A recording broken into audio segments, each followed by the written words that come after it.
नमस्कार दोस्तों, मैं रतन सर आपको के लिए लेकर आया हूँ। आज सक्सेस विजन क्लासेस बीजेपी में आप सभी का स्वागत है। आज मैं आपके लिए बेहतरीन ईटा टेस्ट लेके आया हूँ। आप भी सोचोगे ये ईटा टेस्ट क्या है रतन सर का। जहाँ जहाँ आप ईटा को देखोगे वहाँ आपको मेरी याद आएगी। यानी आप ईटे जैसे इक्विपमेंट को देखोगे, ये आप बोलो ये सर ये ईटा अरे ये मारने के लिए नहीं लाए भाई, ये तुमको समझाने के लिए लाए हैं। यानी ये है ईटा, ये तो जान रहे हो ये क्या है, ईटा। आज का मेरा जो टॉपिक है इसी ईटा पे आधारित है। इसे ईटे से हम लोग क्या करेंगे, बहुत चीज़ों को जान सकते हैं इस ईटा से। तो आइए हम लोग जानते हैं ईटा से हम इससे हर सब्जेक्ट हर विषय में जा सकते हैं। एक ईटा हमारे कितने काम आता है लाइफ में, वो चीज़ आज आप यहाँ पे देखिएगा। पढ़ाई के दरमियान काम में, ऐसे तो मकान बनाने काम में आता है ये ईटा, लेकिन पढ़ाई के दरमियान भी यह कितने काम में आता है आज हम आपको यहाँ पर दिखाते हैं बोर्ड पर। तो आइए हम इसको एक ईटा का सेट दिए हैं, यहाँ पे हम लिख देते हैं ईटा। यहाँ पे मैंने लिखा है ईटा। ईटा तो इंग्लिश में क्या बोलते हैं, ब्रिक्स। बहुत बढ़िया। ईटा तो इंग्लिश में क्या बोलते हैं, ब्रिक्स। BRICKS। जब हम ईटा तो क्या बोलते हैं, ब्रिक्स बोलते हैं। अब हम बात करते हैं जैसे हिंदी में, हिंदी की बात करें तो एक मुहावरा आता है, ईंट से ईंट बजाना। ईंट से ईंट बजाना, ईंट से ईंट बजाना तो मुहावरा है। यह मुहावरा का अर्थ क्या होता है भाई, ईंट से ईंट बजाना मुहावरा का अर्थ होता है हिंसा का करारा जवाब देना, यानी खुलकर विरोध करना। मैंने क्या बोला, हिंसा का करारा जवाब देना। ठीक है, तो मैंने बात की आपसे ईंट की बात, तो आज हम आपको बता रहे हैं ईटा टेस्ट। ऐसा ईटा टेस्ट जो आपने ना कभी देखा होगा ना कहीं सुना होगा। तो आइए हम आपको बता रहे हैं ईटा टेस्ट। ये है रतन सर का ईटा टेस्ट, यानी मेरा पर्सनली। तो आइए आप देखते हैं आज मैंने क्या लिखा इस ईटा पे। एक मैंने मुहावरा लिखा हिंदी में, ईंट से ईंट बजाना। ईंट से ईंट बजाना मुहावरे का अर्थ होता है हिंसा का करारा जवाब देना। हिंसा का करारा जवाब देना, तो हिंसा का करारा जवाब देना। अब आप तो रहे सर ये तो हिंदी की बात हो रही। अब हम आते हैं जीके जीएस के टर्म में। तो भाई ध्यान देंगे, तो अब हम यहाँ पे लिखते हैं ईंट पर नाच। क्या कभी नाचे हो, हंसता है रे, नाचने कह रहे हैं तुमको, नाचो ये तब ना समझ में आएगा। ईंट पर नहीं नाचा है, नहीं कभी चढ़ के उस पर गोल गोल घूम के ऐसे ऐसे ऐसे ऐसे राउंड मार के नाचना। तो वो क्या होगा, ईंट पर नाच। और जब आप ईंट पर नाचोगे, कहने का मतलब यहाँ ये है कि अब हम यहाँ से आ जाते हैं। ये मैंने लिखा ई से हो गया इलेक्ट्रॉन। इलेक्ट्रॉन, इलेक्ट्रॉन के खोजकर्ता कौन हो रहे भाई, ये हो गया मेरा खोजकर्ता थॉमसन। ऐसे तो हम लोग बोलते हैं जे थॉमसन, ऐसे होता है जे थॉमसन। पर हमें यहाँ समझना है इलेक्ट्रॉन के खोजकर्ता कौन हो रहे हैं, थॉमसन। जब हम बात करते हैं प्रोटॉन की, को से हो गया प्रोटॉन। प्रोटॉन के खोजकर्ता कौन हो रहे हैं भाई, रदरफोर्ड। रदरफोर्ड। अब मैंने इस पे कहा ईंट पर कैसे नाच, रोल रोल घूम के नाच। रोल रोल घूम के नाचने का मतलब इसका एक और खोजकर्ता मिलता है, उसका नाम है गोल्डस्टीन। गोल्डस्टीन।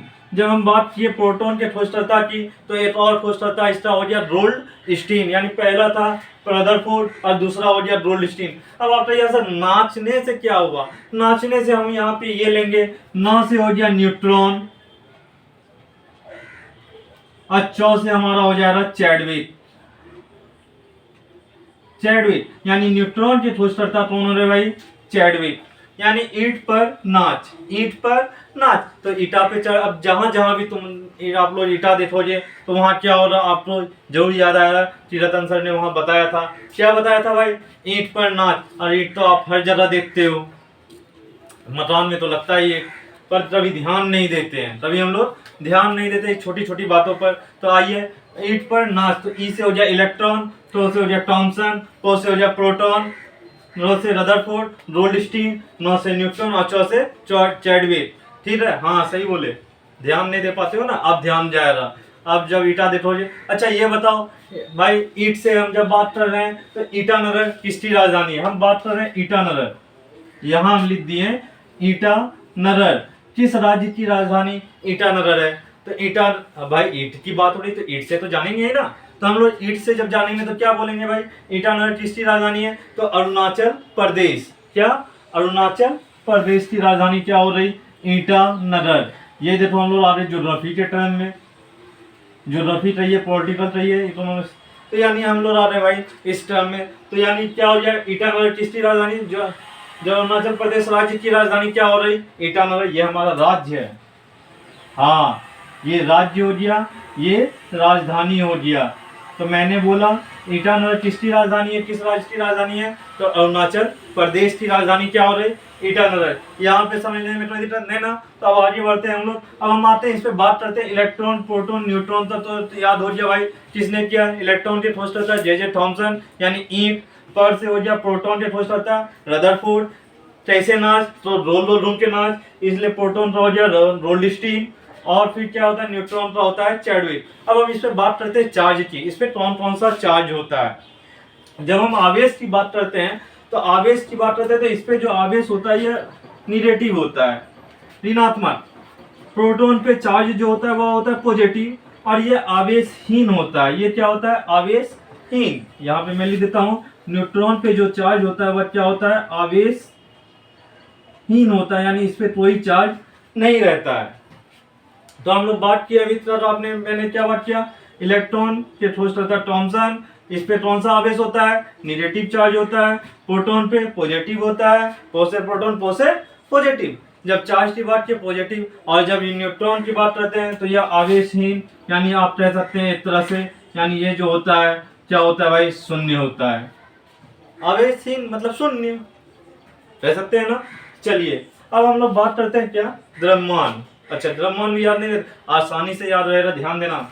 इलेक्ट्रॉन के जब द्रव्यमान की बात करते हैं, इलेक्ट्रॉन का द्रव्यमान कितना होता है? 9.1095 गुना 10⁻³ kg। ये तो होता है भाई इलेक्ट्रॉन के द्रव्यमान की बात। क्या मैंने बोला? 9.1095 गुना 10⁻³ kg। लिख दें? अच्छा लिख देते हैं, एक मिनट ध्यान देना भाई। 9.1095 गुना 10⁻³ kg। ये मैंने kg में जब बात की, लेकिन जब मैं इसकी बात अगर ग्राम में करूं तो, जब हम इसकी बात ग्राम में करते हैं तो ग्राम में भाई 1 kg में 1000 ग्राम होता है। तो इसमें क्या होता है? 3 माइनस हो जाता है, तो क्या हो जाएगा? 9.1095 गुना 10⁻28 ग्राम। ये मेरा ग्राम में हो गया, यहाँ मैंने केजी और यहाँ ग्राम। ठीक है, अब हम बात करते हैं किसके? प्रोटॉन की। बहुत बढ़िया। अब हम बात करेंगे प्रोटॉन के द्रव्यमान की। ये मेरा मास है, इंग्लिश में मास बोलते हैं, हिंदी में द्रव्यमान बोलते हैं। तो ये मैंने बात किया द्रव्यमान, यहां लिख देते हैं द्रव्यमान, जिसको इंग्लिश में बोलते हैं मास। ठीक है, अब हम बात करते हैं यहाँ प्रोटॉन के द्रव्यमान की। प्रोटॉन का द्रव्यमान भाई कितना होता है? द्रव्यमान प्रोटॉन का द्रव्यमान कितना होता है? तो प्रोटॉन का द्रव्यमान आपका होता है 1.6726 गुना 10⁻27 kg। क्या बोला मैंने? 1.6726 लिख दें? अच्छा 1.6726 गुना 10 कितना kg? अभी हम बताएं ना, बताओ जल्दी। हाँ -27 kg, -27 kg। और यही अगर हम ग्राम में बात करें तो -24 ग्राम हो जाएगा। तो यहाँ इलेक्ट्रॉन और प्रोटॉन का द्रव्यमान आपने जान लिया। अब आते हैं न्यूट्रॉन के द्रव्यमान के बारे में। तो न्यूट्रॉन का द्रव्यमान क्या होता है? तो न्यूट्रॉन का द्रव्यमान के बारे में जब हम बात करते हैं तो न्यूट्रॉन का द्रव्यमान होता है 1.67493 10⁻⁻27 kg। इसमें भी वही होता है। तो यहाँ क्या होता है? 1.67493। न्यूट्रॉन के का द्रव्यमान होता है 1.67493 गुना 10 पावर कितना kg? जल्दी बोलो। हाँ -27 kg, -27 kg। ये तो हो रही द्रव्यमान की बात। तो यहाँ पे आपने क्या देखा? इलेक्ट्रॉन के खोजकर्ता कौन हो रहे भाई?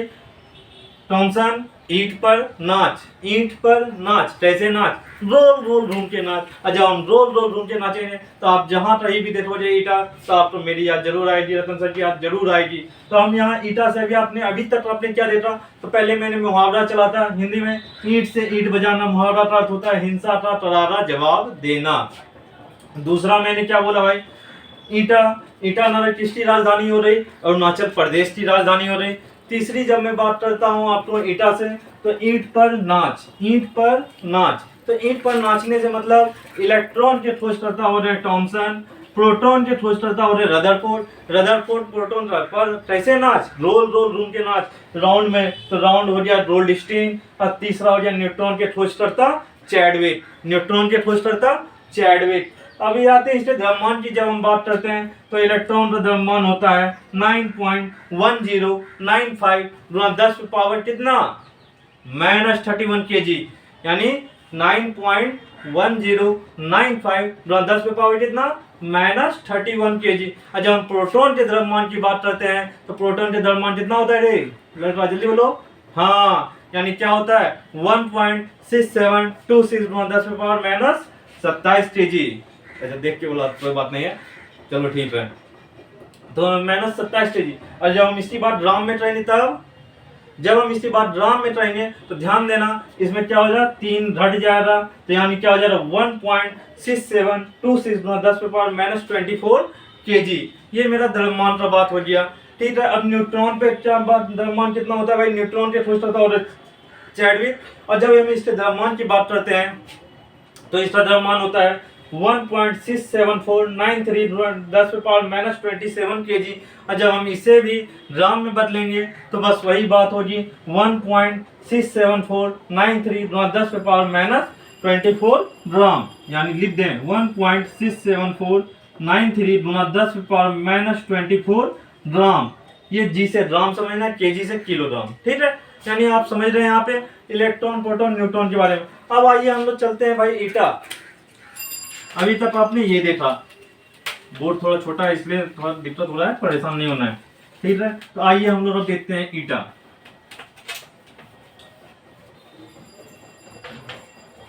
राज्य राजधानी तो खत्म हो गया, अब हम बात करेंगे ईटा। ईटा तो इंग्लिश में क्या बोलते हैं, तो ईटा तो इंग्लिश में बोलते हैं ब्रिक्स, BRICKS। अब आप बात करोगे ब्रिक्स। अब सर ब्रिक्स से क्या बोलने वाले हैं, आपके मन में उत्सुकता जाग रही होगी, क्या रहे जानो ना, हाँ हाँ। अब हम ब्रिक्स से क्या कहने वाले हैं, ठीक है। तो ब्रिक्स होता क्या है, अगर हम ब्रिक्स का तो स्पेलिंग सही से ईटा का यही होता है, BRICKS। मतलब हम यहाँ पे के तो साइलेंट हटा देंगे, के तो हटा देंगे, इसको अभी भी हम लोग क्या पढ़ेंगे, वही ब्रिक्स पढ़ेंगे। तो यहाँ पे आइए BRICS, BRICS। और ये ब्रिक्स जो है 5 देशों की उभरती अर्थव्यवस्था से बना एक समूह है, 5 देशों से बनी अर्थव्यवस्था, यानी 5 देशों की जो अर्थव्यवस्था, उभरती हुई अर्थव्यवस्था है, उसका एक समूह है ब्रिक्स।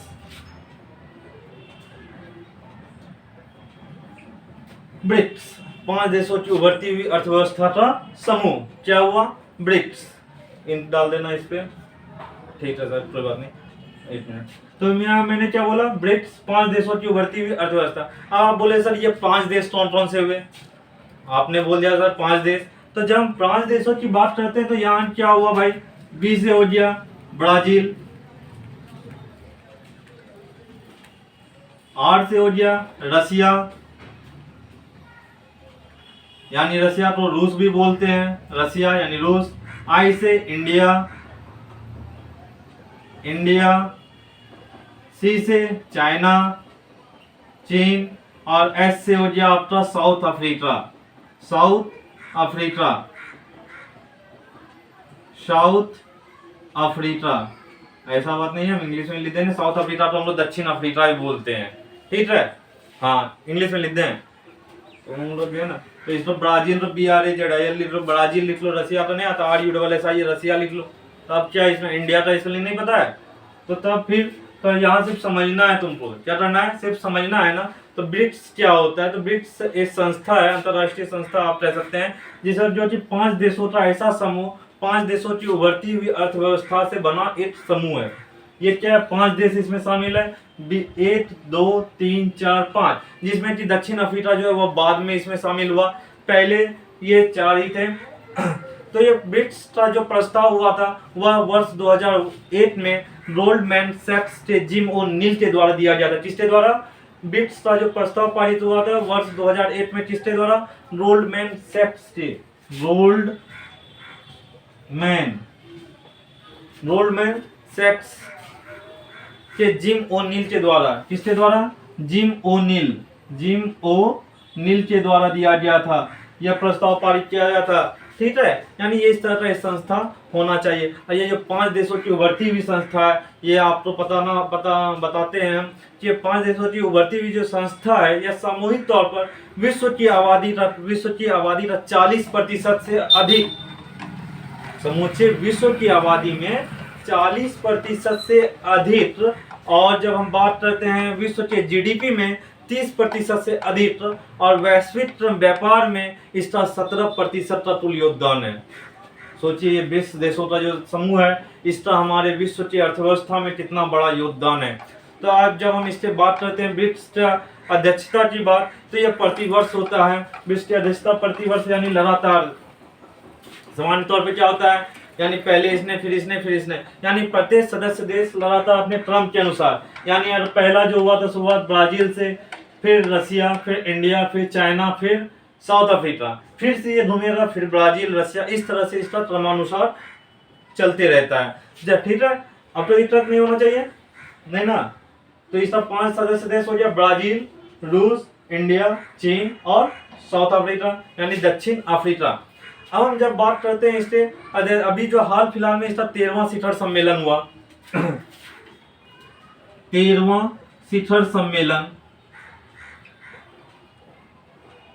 शिखर सम्मेलन जो ब्रिक्स का हुआ, वह कहाँ हुआ था संपन्न भाई? भारत में हुआ, हमारे देश में हुआ, जिसकी अध्यक्षता जो की थी, यानी यहाँ से जो क्या अगुवाई, जिसकी अगुवाई में हुआ था, यहाँ भारत के द्वारा जो अगुवाई की रही थी, वो हमारे माननीय प्रधानमंत्री श्री नरेंद्र मोदी जी के द्वारा की रही थी।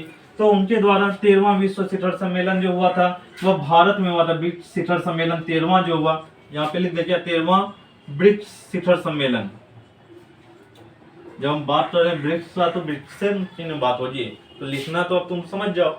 यानी 13वां ब्रिक्स शिखर सम्मेलन जो हुआ वह भारत में हुआ था। कब हुआ था? तो 9 सितंबर 2021 को। कब हुआ था?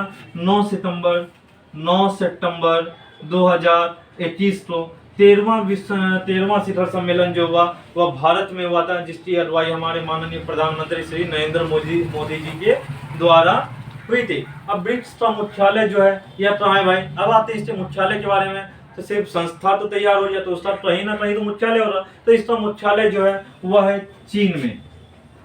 जब हम मुख्यालय की बात करते हैं तो इसका मुख्यालय कहाँ है? चीन के संघाई प्रांत में, चीन के संघाई प्रांत यानी संघाई शहर में, शंघाई में। कहाँ है इसका? शंघाई में। ठीक है, अब समझ आ गया। ब्रिक्स बैंक का मुख्यालय कहाँ है? ब्रिक्स बैंक का मुख्यालय कहाँ हो गया भाई? शंघाई। ब्रिक्स बैंक का मुख्यालय शंघाई। ठीक है, अब हम जब बात करते हैं कि सर आप बोलिए 13वां, तो आगे कहाँ हो रहा? 2021 में। 2022 में कहाँ है? तो 2022 में जो है 2022 में 14वां शिखर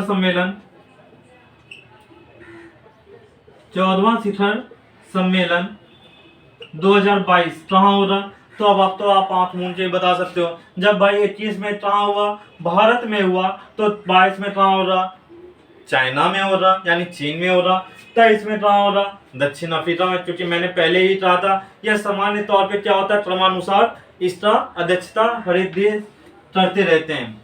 तो मैंने एक बार फिर से मैं इसे ले आऊं। ये ब्रिक्स है क्या? तो ब्रिक्स 5 देशों की उभरती हुई एक ऐसी अर्थव्यवस्था से बना समूह है जो यानी 5 देशों की उभरती हुई अर्थव्यवस्था से बना हुआ समूह है। तो ब्रिक्स बैंक का मुख्यालय कहाँ है? तो ब्रिक्स बैंक का मुख्यालय चाइना में है, चीन में है। जब हम बात करते हैं ब्रिक्स में इसका विश्व में कितना योगदान है, तो विश्व में कुल योगदान इसका विश्व की कुल आबादी का 40% से अधिक योगदान है, ठीक है। विश्व के जीडीपी में जो इसका योगदान है 30% से अधिक योगदान है, और विश्व के व्यापार में जो है 17% से अधिक योगदान है। अब तो कोई दिक्कत नहीं, नो डाउट नहीं ना। चलिए 13वां ब्रिक्स शिखर सम्मेलन जो हुआ वह कहाँ हुआ भाई? भारत में हुआ। कब हुआ? तो 9 सितंबर 2021 को हुआ। 14वां शिखर सम्मेलन 2022 में कहाँ पर है? तो चीन में। क्लियर। अब आपका यहाँ पे है, ये मेरा ब्रिक्स का पहला यानी ईटा का पहला क्लास था। अब जहाँ जहाँ ईटा देखोगे ना तो जरूर याद आएगा कि हमको रतन सर ने बताया था क्या। अब ईटा देखोगे तो ईटा से आप राजधानी आ जाओगे ईटानगर, ईटा से राजधानी आ जाओगे ईटानगर।